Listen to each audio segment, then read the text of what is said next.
Salam sidang jemaat Tuhan yang terkasih. Ya, kasih anugerah Tuhan, kemurahan Tuhan masih kita rasakan hari ini.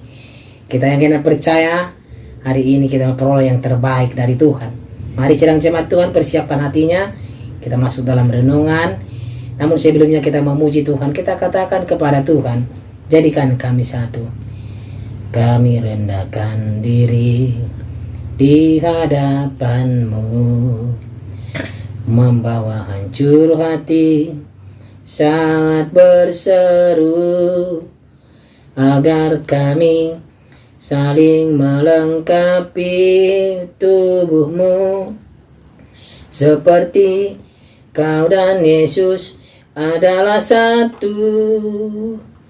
Jadikan kami satu, seperti kerinduan-Mu, agar dunia tahu bukti nyata dari kasih-Mu.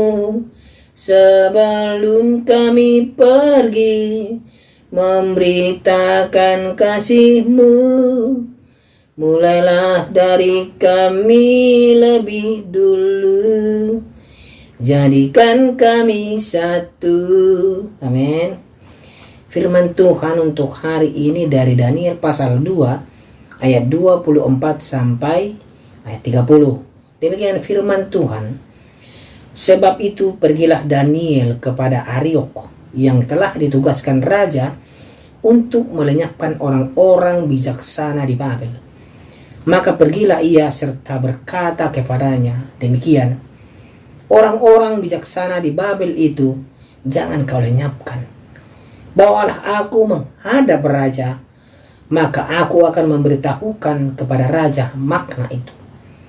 Ariok segera membawa Daniel menghadap raja, serta berkata kepada raja demikian, aku telah mendapat seorang dari antara orang-orang buangan dari Yehuda, yang dapat memberitahukan makna itu kepada raja. Bertanyalah raja kepada Daniel, yang namanya Beltesazar, sanggupkah engkau memberitahukan kepadaku mimpi yang telah kulihat itu dengan maknanya juga?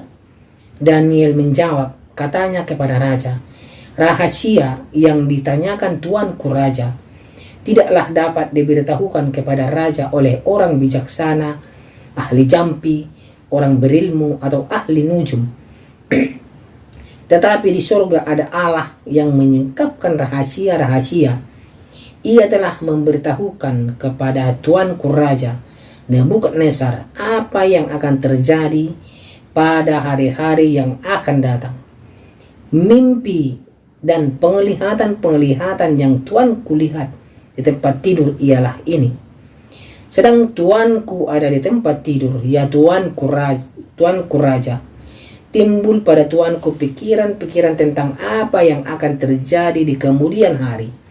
Dan dia yang menyingkapkan rahasia telah memberitahukan kepada tuanku apa yang akan terjadi. Adapun aku, kepadaku telah disingkapkan rahasia itu, bukan karena hikmat yang mungkin ada padaku, melebihi hikmat semua orang yang hidup, tetapi supaya maknanya diberitahukan kepada tuanku raja, dan supaya tuanku mengenal pikiran-pikiran tuanku. Demikian firman Tuhan. Tema kita pada hari ini adalah Daniel menjadi perantara. Saudara yang terkasih,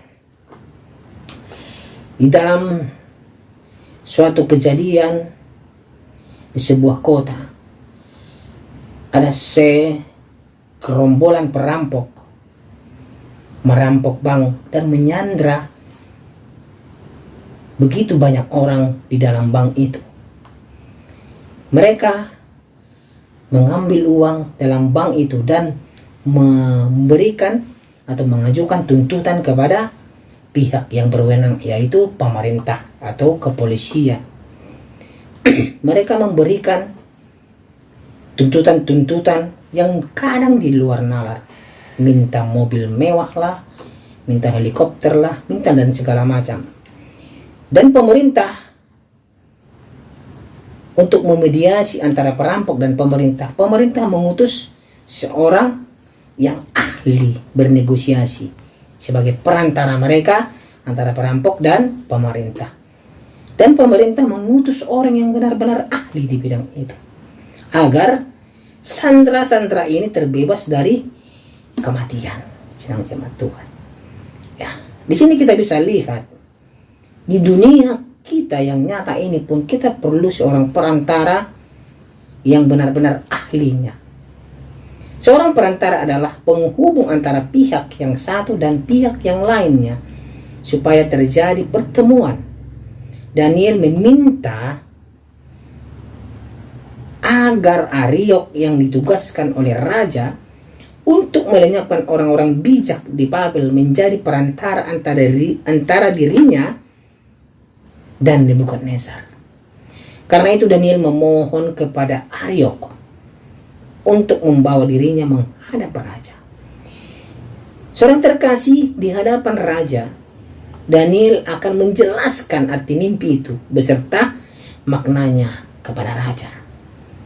Sidang jemaat Tuhan yang terkasih, Ariok bertindak menjadi perantara yang baik antara raja dan Daniel. Ia memahami perasaan Daniel.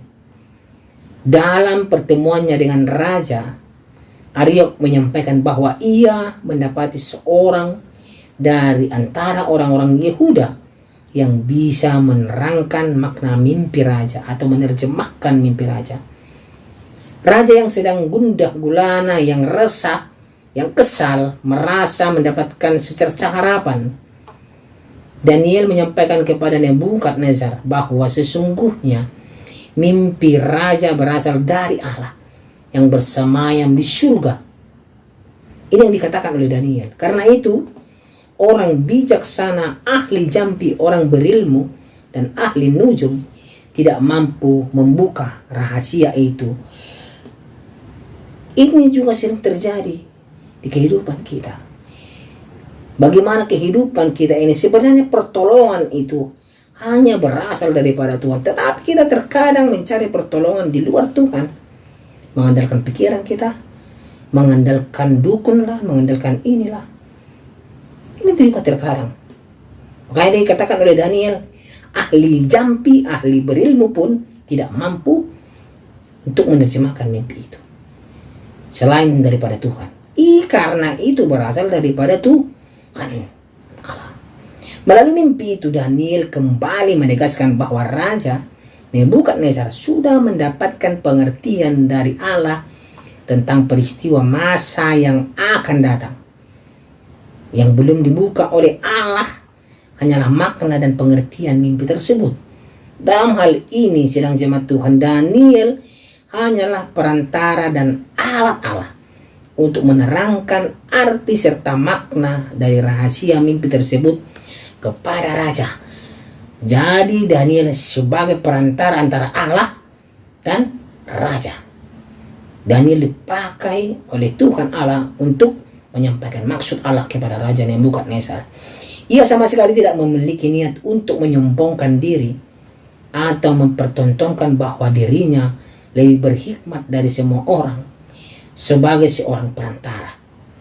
Ia mencoba menyampaikan pesan Allah agar raja mengetahui kehendak dan maksud Allah. Sedang terkasih, setiap orang Kristen dipanggil Allah menjadi perantara untuk menyampaikan pesan dan kehendaknya kepada dunia. Sebagai alatnya, orang-orang percaya harus mawas diri, berjaga-jaga, karena ia dipanggil bukan untuk memperlihatkan kepandaiannya, melainkan hanya menyampaikan kebenaran firman Allah apa adanya kepada sesamanya, kepada semua orang, kepada dunia ini.